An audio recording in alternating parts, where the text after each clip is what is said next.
सर्वप्रथम तो मैं आपका जो चैनल है इल्यूम कास्ट, इसका आभार प्रकट करना चाहता हूँ कि आप लोगों ने मुझे आज यहाँ चर्चा के लिए आमंत्रित किया है। इसके बाद मैं आपके प्रश्न का जवाब देता हूँ कि मैंने प्रेरणा जो ली है वो उन सभी लोगों से ली है जो समाज के लिए प्रेरणादायी थे। मैंने उन सभी के लोगों के जीवनी से प्रेरणा ली है, चाहे वो व्यक्ति किसी भी क्षेत्र में समाज की भलाई के लिए काम कर रहा हो, वो हर व्यक्ति मेरा प्रेरणा स्रोत है। बिल्कुल देखिए, कोई भी व्यक्ति हो उसके लिए उसका प्रेरणा स्रोत जो होता है वो उसके पिता ही होते हैं। ये एक शाश्वत सत्य है। हर व्यक्ति जीवन में जो भी मुकाम हासिल करता है वो अपने पिता की बदौलत करता है।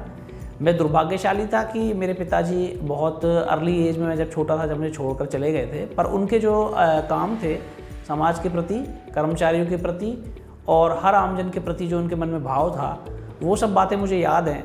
तो निश्चित रूप से वो आज भी मेरा मार्गदर्शन करते हैं। इस धरती पर ना होकर कर भी मुझे उनसे प्रेरणा मिलती है।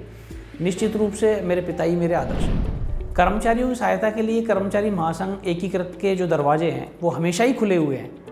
कर्मचारियों की भलाई के लिए हम जो भी काम कर सकते हैं, जो काम हम जिला स्तर से कर सकते हैं वो हम जिला स्तर से करते हैं। जो काम हम प्रदेश स्तर से हमारे नेताओं को मैसेज कन्वे करके करवा सकते हैं वो मैसेज हम वहाँ कन्वे करते हैं, उनके द्वारा किए जाते हैं। कर्मचारियों की भलाई के लिए जो भी काम हमें आवश्यक प्रतीत होते हैं वो हम करते हैं।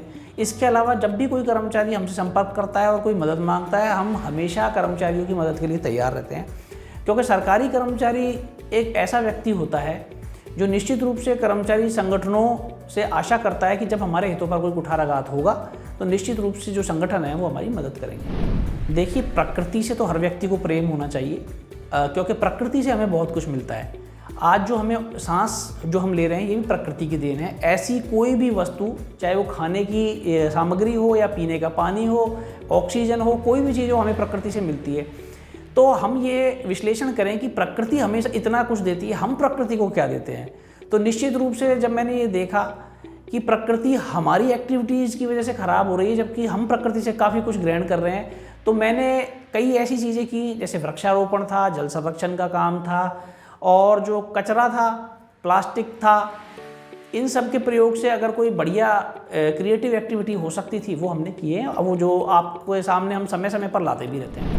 पंचायत समिति स्तर पर हमारे कर्मचारी महासंघ एकीकृत के जो है ब्लॉक अध्यक्ष बने हुए हैं। ब्लॉक अध्यक्ष गण भी वही एक्टिविटी करते हैं हमारे निर्देश पर, और हर पंचायत समिति में ऐसे काम हुए हैं, हर ब्लॉक लेवल पे ऐसे काम हुए। हमारे ब्लॉक अध्यक्ष गण बने हुए हैं। ब्लॉक अध्यक्ष गण को हमने चाहे वृक्षारोपण का टास्क दिया हो या जल संरक्षण से रिलेटेड कोई टास्क दिया हो या इसके अलावा कोई ऐसा टास्क जिससे समाज की भलाई होती हो, जब भी हमने हमारे ब्लॉक अध्यक्ष गणों को दिया है उन्होंने निश्चित रूप से पूर्ण निष्ठा से उस बात का पालन किया है। हाँ बिल्कुल, वर्ष 2019 में ऐसी 2 बार घटना हुई। एक बार स्कीम 1 में जो था पैंथर पानी की तलाश में आ गया था। काफ़ी मशक्क़त के बाद वो पैंथर जो है 8-9 घंटे बाद यहाँ से उसको रेस्क्यू किया जा सका। इसके बाद एक बार पैंथर अलवर के जयकृष्ण क्लब में आ गया था पानी की तलाश में।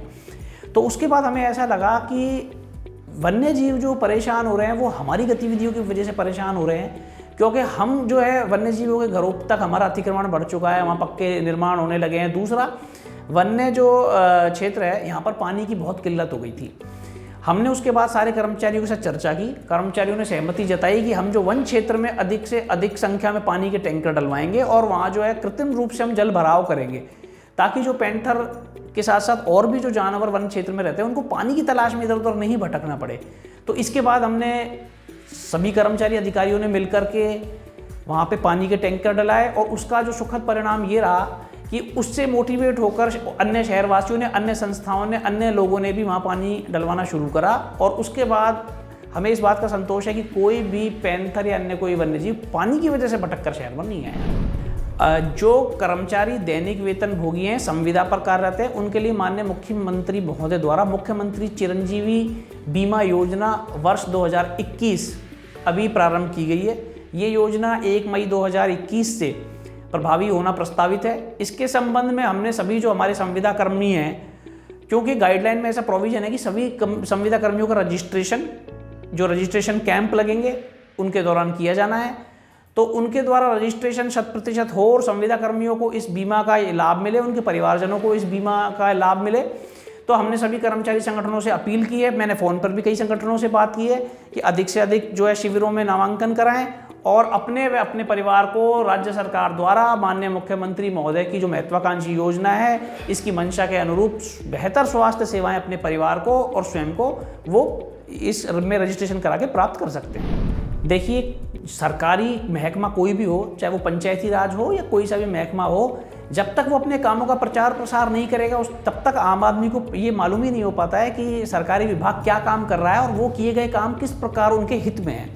तो हमने हाल ही में जो भी काम हमने अच्छे किए हैं, उसके लिए हमने हमारे जो विभाग है जिसमें मैं कार्यरत हूँ, उसका एक फेसबुक पेज बनाया है। पंचायती राज विभाग की जो एक्टिविटीज़ हैं, जिला परिषद की जो एक्टिविटीज़ हैं, हम प्रत्येक दिन उस पोर्टल, उस वेबसाइट पर हम डाल रहे हैं, उस फेसबुक पेज पर हम डाल रहे हैं, ताकि आम जनता को पता लगे। साथ ही हमारा जो मोटिव है वो ये भी है कि जनता भी जागरूक हो, वो आगे बढ़कर विभागों के कामों में रुचि ले और वो मालूम करे कि विभाग क्या काम करता है और हमारे द्वारा किए गए काम किस प्रकार उनके लिए लाभदायक सिद्ध हो सकते हैं।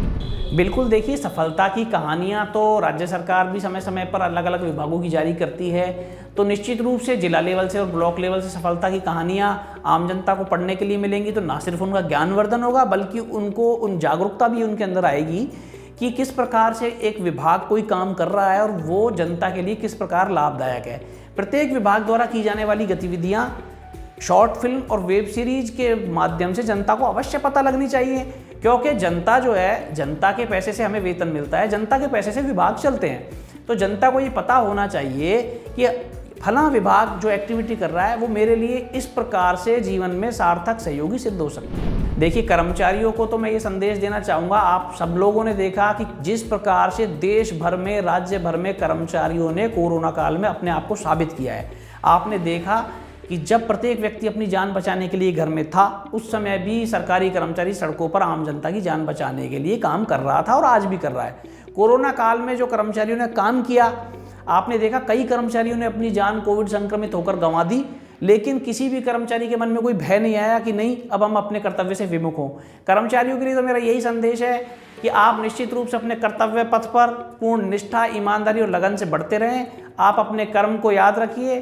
सरकार निश्चित रूप से कर्मचारियों की बातों को सुनती है और निश्चित रूप से कर्मचारियों को इसी रास्ते पर, अपने कर्तव्य पथ पर आगे बढ़ते जाना है। देखिए, माननीय शिक्षा मंत्री महोदय के पास हमारे जो शिक्षक नेता हैं, वो किसी मांगों का ज्ञापन लेकर गए थे। तो कर्मचारियों को इस बात की जानकारी पहले से होती है कि हम जो है छुट्टी लेकर ही ज्ञापन देने जाते हैं, हम कभी भी किसी नियम का उल्लंघन नहीं करते हैं। फिर भी माननीय शिक्षा मंत्री महोदय द्वारा हमारे शिक्षक साथियों को अपमानित किया गया, उनके निलंबन की धमकी दी गई, बल्कि उनको एक कमरे में बिठा दिया गया। तो इस प्रकार का जो व्यवहार एक शिक्षा मंत्री का अपने ही विभाग के कर्मचारियों से करना, मैं ये मानता हूँ गलत है। कर्मचारी जब भी निश्चित रूप से उनके हितों पर कुठाराघात होगा, वो ज्ञापन देने जाएंगे, धरना प्रदर्शन हड़ताल करेंगे, जुलूस निकालेंगे, मोर्चा निकालेंगे, ये तो हमारा अधिकार है, संवैधानिक अधिकार है। दूसरा, माननीय मंत्री महोदय से मैं ये भी निवेदन करना चाहूँगा कि आपको जो चुना गया है वो जनता की सेवा के लिए चुना गया है और कर्मचारी भी जनता में ही आते हैं। तो आप ऐसा व्यवहार अपनी जनता से और अपने कर्मचारियों से ना करें कि जिसकी वजह से आपकी भी छवि खराब हो और आपके क्रियाकलापों से सरकार की भी छवि खराब हो।